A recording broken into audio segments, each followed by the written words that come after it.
There is 100% agreement among health and science organizations that water fluoridation is safe and healthy for all of us, including children.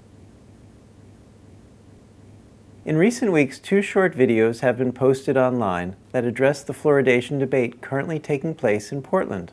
In the first video, Dr. Yolanda White, a pediatrician, explains why she opposes fluoridation. In the second video, Dr. Wu, a pediatrician here in Portland, takes issue with many of Dr. White's factual assertions, calling them extremely misleading or simply flat out wrong. As a practicing dentist here in Portland with an interest in the fluoridation debate, I've taken time to carefully review both of these videos. With all due respect to Dr. Wu, a number of the assertions that he presented in the video are at odds with the facts. While I have no doubt Dr. Wu means well in his promotion of fluoridation, I believe it is important for voters to consider some of the errors he is making. The fact is that fluoride is not a drug. Dr. Wu's claim that fluoride is not a drug is not correct. Here is what the Food and Drug Administration says. Fluoride, when used in the prevention of disease in man or animal, is a drug that is subject to Food and Drug Administration regulation. When fluoride is added to a pill or a tablet to prevent tooth decay, the FDA labels it a drug. When fluoride is added to toothpaste, the FDA labels it a drug. This is one of the problems with fluoridation, because with all other medicines, it is the patient, not the doctor, that gets to determine which medicines to take. If, for example, I advise one of my patients to take this fluoride pill to help their teeth, I could not force them to do so. Yet that is what will happen if Portland fluoridates its water. The fact is that fluoride is not a drug. It's a mineral, much like calcium and potassium. This is an extremely misleading statement. While fluoride can exist in mineral form as calcium fluoride, the fluoride ion itself is not a mineral. More importantly, there's a critical distinction between fluoride, calcium, and potassium. Calcium and potassium are essential nutrients, but fluoride is not. Also, if fluoride was truly like calcium and potassium, you should be able to walk into your local grocery store and purchase fluoride supplements, just like you can with calcium and potassium. But you can't do this with fluoride. Instead, because of fluoride's toxic nature, you can only get a fluoride supplement if you have a prescription from a doctor or a dentist. The dose of fluoride that's supposedly effective in preventing dental cavities is very close to the dose that, according to the Environmental Protection Agency, can cause harm for some children. This statement is false. The recommended level of fluoride used in public water systems in the U.S. is less than 1/5 of the EPA's maximum level allowed in drinking water. Dr. Wu is incorrect here. As you heard, Dr. White referred to the dose of fluoride, not the level of fluoride in drinking water. Dose refers to the total amount of fluoride that we receive from all sources. When it comes to fluoride's toxicity, it is our total daily dose that is the critical determination, not the level of fluoride in our water. Dr. White's statement that fluoride has a narrow margin of safety is well accepted in the scientific literature. Even the American Academy of Family Physicians, a pro-fluoridation organization, has acknowledged this, stating that it is important to recognize that a relatively narrow margin of safety may exist for development of dental fluorosis among children consuming fluoridated drinking water or consuming fluoride supplements. Another problem with Dr. Wu's statement is that his claim of a 5-fold safety factor is based on a safety standard that the National Academy of Sciences concluded is unsafe and seriously outdated. And if you can't determine the amount of fluoride, then you can't determine the dose. And if you can't determine the dose of fluoride, then you can't determine safety. The level of fluoride that would be added to Portland's water system will be carefully measured and monitored at the recommended level of 0.7 parts per million. Dr. Wu has overlooked the difference between the level of fluoride that will be added to water and the dose of fluoride that we will actually ingest. No matter how carefully water treatment plants control the level of fluoride that goes into water, they cannot control the total amount of fluoride that we consume. This is because some people drink far more water than others, and we receive fluoride from many other sources besides tap water, such as toothpaste, pesticide residues, tea products, and processed beverages. Studies show, for example, that some kids in non-fluoridated areas like Portland are already exceeding the recommended total intake of fluoride from just toothpaste alone. The most clearly visible side effect is dental fluorosis. A a permanent staining of the teeth caused by fluoride's interference with normal tooth development. As a Portland-based, board-certified pediatrician who has practiced for 32 years, I can tell you that Dr. White's statements are very misleading. The severe form of fluorosis shown by Dr. White occurs in several areas of India, China, and other countries, but this is extremely rare in the United States.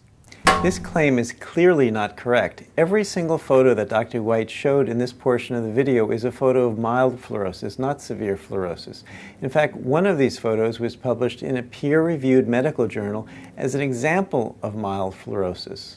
Mild fluorosis causes cloudy staining to less than 50% of the tooth surface. As you can see here, the 5 photos that Dr. White showed have staining on less than 50% of the tooth surface.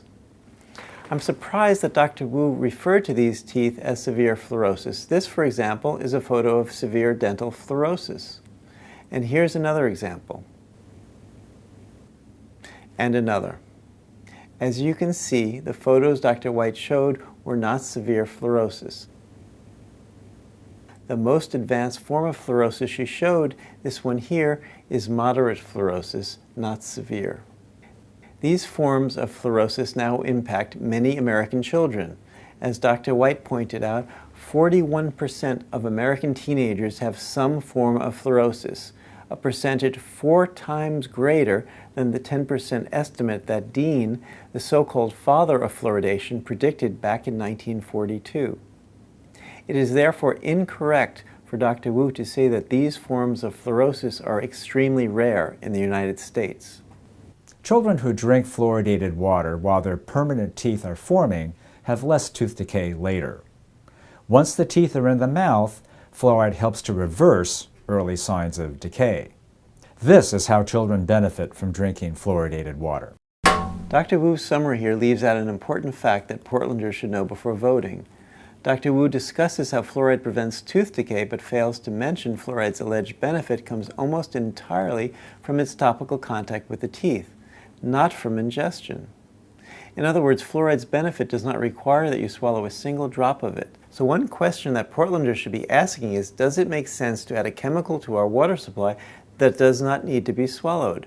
In my professional opinion, it would be reckless to do so, particularly a chemical with as many safety concerns as fluoride. After all, those who actually want to apply fluoride to their teeth can easily do so by choosing toothpaste with fluoride.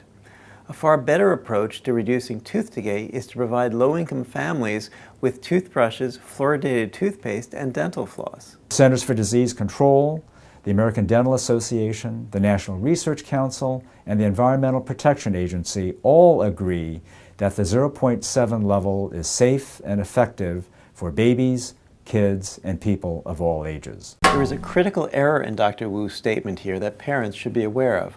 Although Dr. Wu claims that the CDC says 0.7 parts per million is beneficial for baby teeth, the CDC disclosed to the U.S. Senate last year that it is unaware of data showing benefits to teeth during the first 6 months of life. The National Research Council states that the optimum fluoride intake for a baby under 6 months of age is just 0.01 milligrams per day.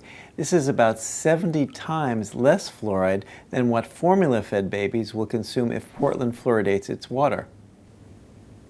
My concern is based in part on a large body of research finding that modestly elevated levels of fluoride can reduce a child's intelligence. This may be the most serious misrepresentation of all.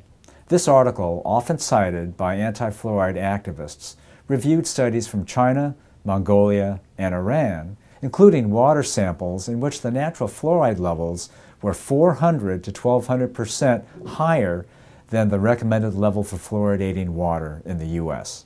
Dr. Wu is off base here. First, he fails to mention that one of the studies in the Harvard review found significant IQ loss at just 0.9 parts per million among children with iodine deficiency. This is only slightly higher than the level Portland plans to add to its water. 10 other studies in the Harvard review found significant IQ loss at 3 parts per million or less, a level of exposure that some Americans may be exposed to when all sources of fluoride, including fluoridated water, are considered. The Harvard researchers who examined these fluoride IQ studies took the unusual step of publicly distancing themselves from the claims that anti-fluoride groups were making about these studies. Also, it appears that Dr. Wu never contacted the Harvard scientists to verify his claim that they don't think their study is relevant to fluoridation. Dr. Wu relied instead on a newspaper article from Wichita, Kansas.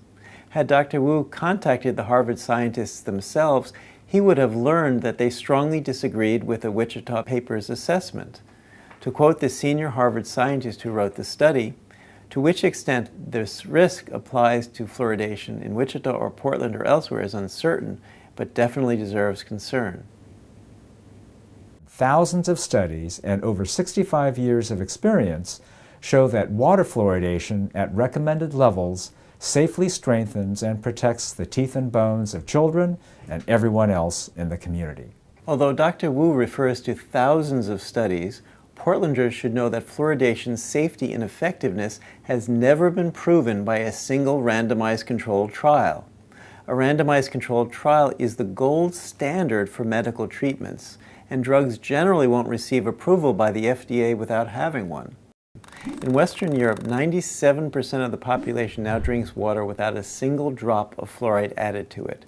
In Sweden, for example, the parliament rejected fluoridation back in the 1970s based on the medical recommendations of Dr. Arvid Carlsson, a Nobel laureate in medicine. With all due respect to Dr. Wu and the U.S. health establishment, I agree with Dr. Carlsson. Water fluoridation is an outdated, unnecessary, and reckless medical practice. I encourage all Portlanders to vote to keep their water unmedicated. I urge you to vote no to fluoridation this May.